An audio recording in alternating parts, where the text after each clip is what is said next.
আসসালামু আলাইকুম ওয়া রাহমাতুল্লাহি ওয়া বারাকাতুহু। আমি প্রথমে সবার কাছে ক্ষমা চেয়ে নিচ্ছি, অসুস্থতার কারণে, বিশেষ করে সর্দির কারণে একটু আমার কণ্ঠস্বর ভঙ্গ হয়ে গেছে, সেজন্য সবার কাছে প্রথমে ক্ষমা চেয়ে নিচ্ছি। আমাদের খুলুসিয়াত, আমাদের আজকের মাহফিলের সফলতা কামনায় সর্বপ্রথম মহান রব্বুল আলামিনের দরবারে আমরা ইস্তেগফার পাঠ করে আস্তাগফিরুল্লাহ রাব্বি কুল্লি যামবি ওয়া আতুবু ইলাইহি লা হাওলা ওয়া লা কুওয়াতা ইল্লা বিল্লাহিল আলিয়্যিল আযীম। اللهم صل على محمد وعلى ال محمد كما صليت على ابراهيم وعلى ال ابراهيم انك حميد مجيد. اللهم بارك على محمد وعلى ال محمد كما باركت على إبراهيم وعلى آل إبراهيم إنك حميد مجيد. الحمد لله وكفى وسلام على عباده الذين اصطفى. أما بعد، أعوذ بالله من الشيطان الرجيم. بسم الله الرحمن الرحيم. والمؤمنون والمؤمنات بعضهم أولياء بعض يأمرون بالمعروف وينهون عن المنكر ويقيمون الصلاة ويطيعون الله ورسوله أولئك سيرحمهم الله إن الله عزيز حكيم. صدق الله المولانا العظيم وصدق رسوله النبي الحبيب الكريم. মহান আল্লাহ পাক রব্বুল আলামিনের দরবারে লাখ কোটি শুকরিয়া ও অসীম প্রশংসা যে মহান মুনিব রব্বুল আলামিন অক্লান্ত পরিশ্রমের মাধ্যমে পূর্ব চম্বল হায়দারিপাড়া সিরাত কমিটির উদ্যোগে অত্র এলাকাবাসীর সহযোগিতায় আমাদের ঐতিহাসিক সিরাতুন নবী সাল্লাল্লাহু আলাইহি ওয়াসাল্লাম মাহফিলের আয়োজন করতে করতে এই পর্যন্ত এসেছি। আমরা আজকে আমাদের সফলতার দ্বার প্রান্তে পৌঁছে গেছি। সম্মানিত ওলামা ইকরামগণ দূর দূরান্ত হতে তাফসীর পেশ করবেন। আমরা এলাকার আপনাদের ছেলে সন্তান যারা আছি, আপনাদের থেকে দোয়া নেওয়ার জন্য মূলত এখানে বসা। আমরা এখানে বসার কোনো যোগ্য নাই এবং যে যোগ্যতা নিয়ে বসতে হয় সেরকম আমাদের কোনো যোগ্যতাও নাই। তবু আপনাদের কাছ থেকে দোয়া নেওয়ার জন্য বসছি। অন্তত আপনারা কষ্ট করে আমাদেরকে মাদ্রাসায় লেখাপড়া করি যা কিছু শিখবার জন্য সহযোগিতা করেছেন, আপনাদের ঋণ তো কখনো পরিশোধ করা যাবে না। অন্তত কিছু আপনাদেরকে পৌঁছে দেওয়ার জন্য এখানে বসছি। মহান রব্বুল আলামিন কোরআন হাকিমের মধ্যে ইরশাদ করেন, আমরা আজকে খুতবার শুরুতে যে আয়াতে কারিমা আপনাদের সামনে তেলাওয়াত করেছি, আমি মূল ধারাতে চলে যাই। যদি ভূমিকা বলি অনেক লম্বা হবে। আমার আলোচ্য বিষয়ের শুরুতে আমি যে আয়াতে কারিমা তেলাওয়াত করেছি, মূল আলোচ্য বিষয় হচ্ছে বর্তমান ফিতনার যুগে মুমিনের মাধ্যমে মুমিনদের পারস্পরিক সম্প্রীতি, সাম্প্রদায়িক সম্প্রীতি রক্ষা করার জন্য আমরা যারা মুসলমান আছি আমাদের পারস্পরিক কি কি ভূমিকা রাখতে হবে সেই বিষয়ে সংক্ষেপে আলোচনা করার জন্য চেষ্টা করব। মুমিনদের পারস্পরিক সাম্প্রদায়িক সম্প্রীতি বজায় রাখার জন্য আমাদের সর্বপ্রথম আল্লাহ পাক রব্বুল আলামিনের কোরআন হাকিম শিক্ষা দেয়, সবক দেয় যে এক মুমিন অপর মুমিনের সহযোগী হতে হবে। আউলিয়া এটা ওয়ালিউন শব্দ থেকে বহু বচন হয়েছে, আউলিয়া হয়েছে। ওয়ালি শব্দের অর্থ বন্ধুও হয়, আবার ওয়ালি শব্দের অর্থ সহযোগীও হয়, এবং ওই বন্ধুত্বের বন্ধন টিকে রাখে, মজবুত হয়, শক্ত হয়, যে বন্ধুত্বের বন্ধনে একে অপরের সহযোগিতা থাকে। তাহলে এই কথাও বলা চলে, এক মুমিন অপর মুমিনের বন্ধু, এক বন্ধু অপর বন্ধুর সহযোগী হবে। মহান রব্বুল আলামিন বলেন, ওয়াল মুমিনুনা ওয়াল মুমিনাতু বা'দুহুম আউলিয়াউ বা'দ। এক মুমিন অপর মুমিনের সহযোগী হবে। রাসূল কারীম সাল্লাল্লাহু আলাইহি ওয়াসাল্লাম ইরশাদ করেন, এক মুমিন অপর মুমিনের সহযোগী হবে। কিরকম সহযোগী হবে? আমরা রাসূল কারীম সাল্লাল্লাহু আলাইহি ওয়াসাল্লামের হাদিসে যদি চাই, আল্লাহর হাবিব সাল্লাল্লাহু আলাইহি ওয়াসাল্লামের হাদিস আমাদেরকে শিক্ষা দেয় যে আল মুমিনু কারজুলিন ওয়াহিদ ইশতাকা আইনুহু ইশতাকা কুল্লুহু ইশতাকা রাসূলুহু ইশতাকা কুল্লুহু। আল্লাহ রাসূল সাল্লাল্লাহু আলাইহি ওয়াসাল্লামের হাদিস থেকে আমরা শিক্ষা পাই, এক মুমিন অপর মুমিনের সম্পর্ক ওভাবে হতে হবে যে এক দেহ, এক প্রাণ, এরকম হতে হবে। ইশতাকা আইনুহু, যদি মানুষ তার শরীরের অঙ্গে, মানুষের চক্ষুতে যদি কোন রকম ব্যথিত হয়, তাহলে পুরো শরীরে যেভাবে ব্যথিত হবে, এক মুমিন অপর মুমিনের সহযোগী হবে এভাবে যে পৃথিবীর কোন প্রান্তে যদি কোন মুমিন নির্যাতিত হয়, লাঞ্ছিত হয়, অপদস্থ হয়, তাহলে আমাদের সকল মুমিন ঐক্যবদ্ধভাবে সেই ব্যতীত, সেই বেকার বা আমাদের সকলকে নিতে হবে। মানুষের মাথায় যদি কোন আঘাত প্রাপ্ত হয়, যদি কোনো ব্যতীত হয়, পুরো শরীর যেভাবে ব্যতীত হয়ে যায়, আমাদের কোন কানে কোন মুসলমান যদি অসম্প্রদায়ে কোন জালিমের হাতে যদি জুলুমের শিকার হয়, সেই জুলুমের প্রতিবাদ জানানোর জন্য ঐক্যবদ্ধভাবে আমাদেরকে তৈরি থাকতে হবে, ঐক্যবদ্ধভাবে আমাদেরকে প্রতিবাদ জানাতে হবে।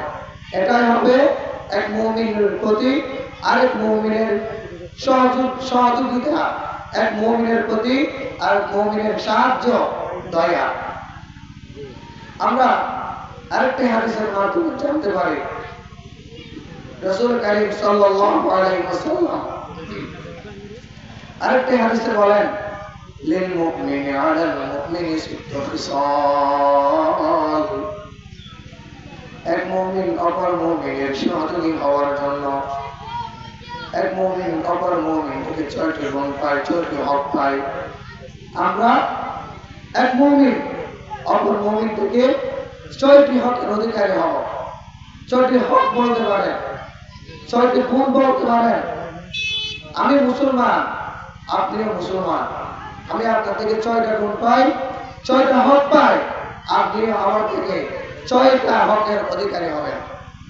লিল মুমিন আলাল মুমিনি সিত্তু খিসাল। এক মুমিন অপর মুমিনের সহযোগী হবে 6টি মৌখিক, 6টি মৌলিক বিষয়ের মাধ্যমে। 1 নম্বর, ইয়াউদুহু ইলা মারিদ।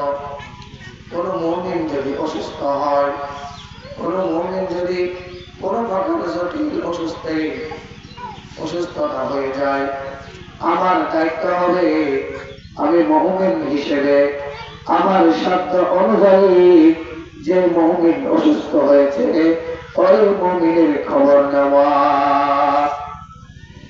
আমার কোন ভাই, আমার কোন প্রতিবেশী, কোন মুমিন ভাই যদি অসুস্থ হয়, আমার সামর্থ্য আছে তাকে ট্রিটমেন্ট করানো, তাকে চিকিৎসা করানো। যদি চিকিৎসা করানোর সামর্থ্য আমার না থাকে, অন্তত তাকে দেখতে গিয়ে তাকে উৎসাহ জাগানো, তাকে উদ্দীপনা জাগানো, তাকে বাহবা দেওয়া, তাকে উৎসাহিত করা যে তোমার অসুখ হয়েছে, মানুষ তো এর চেয়ে বড় অসুস্থতায় ভোগে, তারপরে মানুষ তো সুস্থ হয়ে যায়, সমস্যা নাই, তুমিও সুস্থ হয়ে যাবা। আল্লাহর উপর ধৈর্য রাখো, আল্লাহর উপর বিশ্বাস রাখো। যে এরকম বলে এক মুমিন অপর মুমিন অসুস্থ মুমিনকে যখন সুন্দর কথার মাধ্যমে সাহায্য করবে, সহযোগিতা করবে, তখন মুমিনদের পারস্পরিক সম্পর্ক আল্লাহ পাক রব্বুল আলামিনের এবং আল্লাহ রাসূল সাল্লাল্লাহু আলাইহি ওয়াসাল্লামের ভাষ্য অনুযায়ী মুমিনদের পারস্পরিক সম্পর্ক আরো দৃঢ় হবে, মজবুত হবে, সুন্দর হবে। 2 নম্বর হল এক মুমিন আরেক মুমিন থেকে যে অধিকার পাবে, 2 নম্বর অধিকার হচ্ছে ওয়ায়াশহাদুহু ইযা মাতা। কোন মুমিন যদি মৃত্যুবরণ করে, কোন মুমিন যদি কোন স্থানে মৃত্যুবরণ করে, আমি খবর পাওয়া মাত্র ওই মুমিনের মৃত্যুতে শোকাহত প্রকাশ করা। আমরা বলি তো ইন্না লিল্লাহি ওয়া ইন্না ইলাইহি রাজিউন। আমরা বলি তো এতটুকু বললে হবে? আমার সামর্থ্য আছে, কোন মুমিন যদি মারা যায় আমি খবর পেয়েছি, যদি সম্ভব থাকে তার জানাজায় গিয়ে শরীক হওয়া, তার জানাজা আদায় করা। এবং আল্লাহ রাসূল সাল্লাল্লাহু আলাইহি ওয়াসাল্লামের সুন্নাহ হচ্ছে জানাজা আদায় করার পরে যদি সামর্থ্য থাকে, যদি আমার সময় থাকে, তাহলে তার কবর জিয়ারত করার সবচেয়ে বড় সুন্নাহ। আমরা এখন সচরাচর কি করি, কোন মানুষ যদি মারা যায় কোন রকম জানাজাটা শেষ করে আমরা চলে যাই। যে জানাজার পরে আরেকটি বড় সুন্নাত রয়েছে, সেটি হচ্ছে জানাজার পরে ওই মৃত ব্যক্তির কবর জিয়ারত করা। যদি জানাজা পড়েছি মৃত ব্যক্তির কবর জিয়ারত করে, ফায়দাটা হবে আমার, লাভটা হবে আমার। সেজন্য 2 নম্বর গুণের অধিকারী হবে এক মুমিন আরেক মুমিন থেকে 2 নম্বর গুণ পাবে। সেটি হচ্ছে কোন স্থানে যদি খবর পায় আমার ভাই মৃত্যুবরণ করছে, আমার বোন মৃত্যুবরণ করেছে, তার মৃত্যুতে সুখা পাওয়া, সুখ প্রকাশ করা, জানাজা করা, তার দাফন কাফনের ব্যবস্থা করা। আমি সংক্ষেপে বলার চেষ্টা করছি, কারণ আমার সময় 20 মিনিট। 3 নম্বর গুণের অধিকারী হবে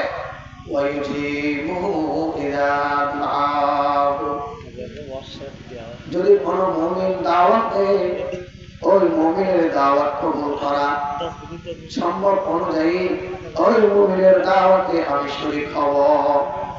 এখন আমাদের সমাজে একটু অভ্যাস হয়ে গেছে, পয়সাওয়ালা যারা কোন পয়সাওয়ালা যদি দাওয়াত দেয়, তাহলে পয়সাওয়ালার দাওয়াতে যায়।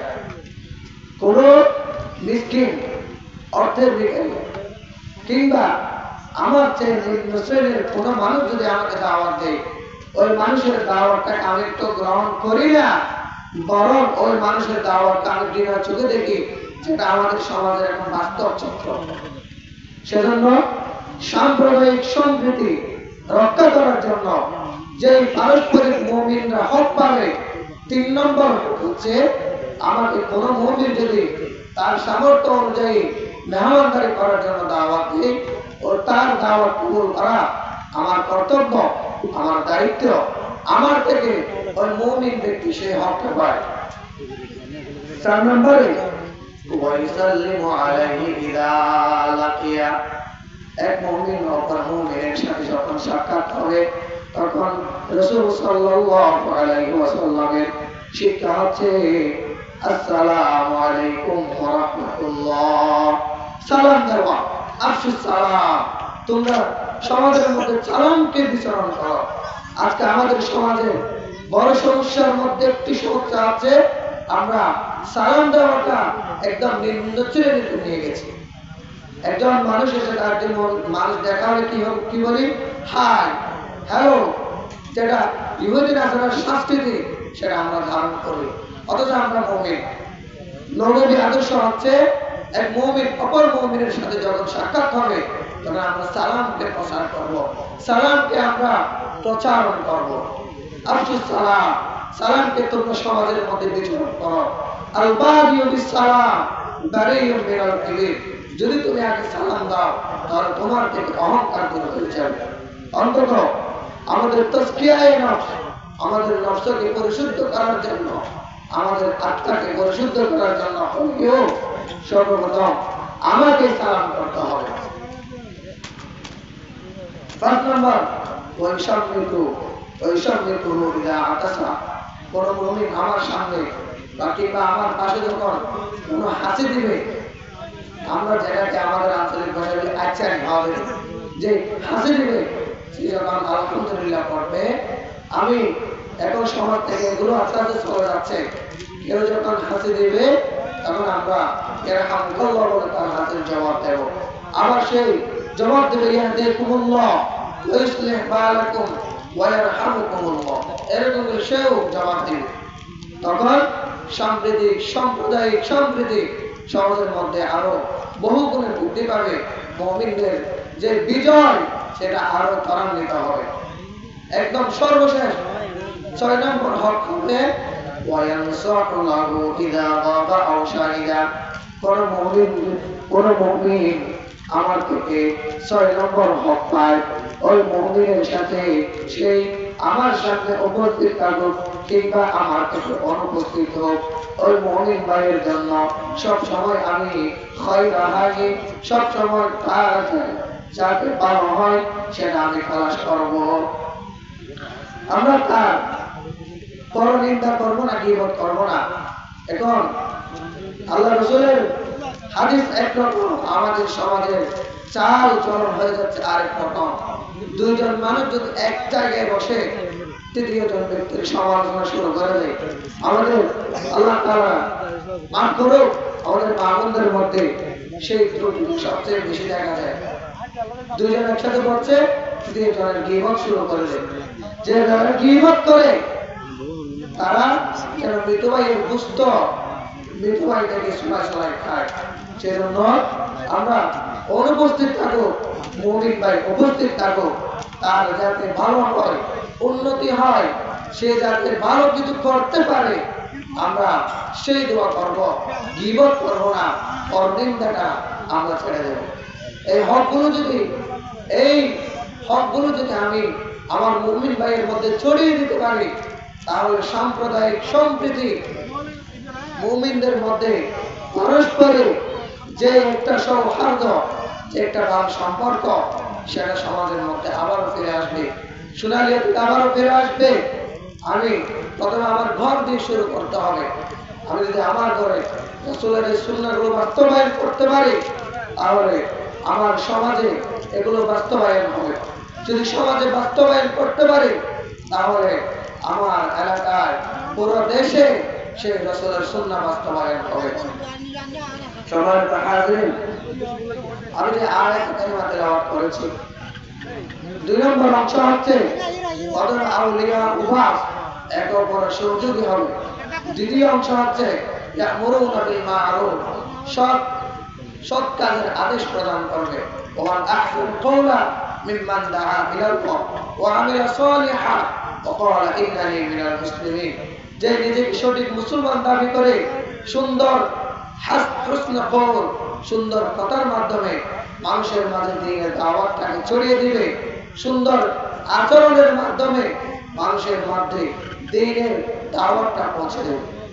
3 নম্বর হচ্ছে ওয়ায়ানহাউনা আনিল মুনকার, যে অসৎ কাজ থেকে বাধা প্রদান করে দেবে।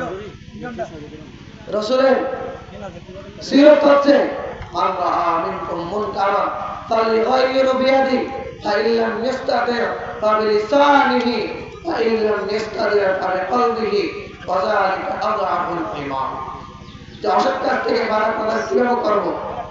আমার ছোট ভাই মদ গাঁজায় লিপ্ত, জুয়া খেলায় লিপ্ত, অবৈধ কাজে লিপ্ত, আমি যদি প্রথমে তাকে গিয়ে বলি এই তুমি অসৎ কাজ করি না, তোমাকে মেরে ফেলবো, এরকম কথা যদি বলি, সে দ্বীনের পথে আসবে না, সে শুধরাবে না। তাকে আমি হুসন কওলের মাধ্যমে সেখান থেকে প্রতিহত করতে হবে। যদি আমার হাত দ্বারা ওই অসৎ কাজকে প্রতিহত করার সামর্থ্য থাকে, আমি তাকে হাত দ্বারায় প্রতিহত করব। যদি হাত দ্বারায় প্রতিহত করার সামর্থ্য না থাকে, তাহলে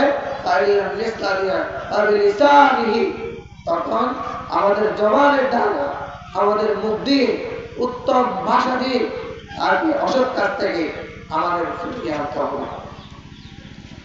এবং তাও যদি সম্ভব না হয়, অন্তত ওই কাজকে, যে কাজ আমার ভাই করতেছে, যে কাজ আমার বোন করতেছে, যে কাজ আমার ঘরের মধ্যে হচ্ছে, যে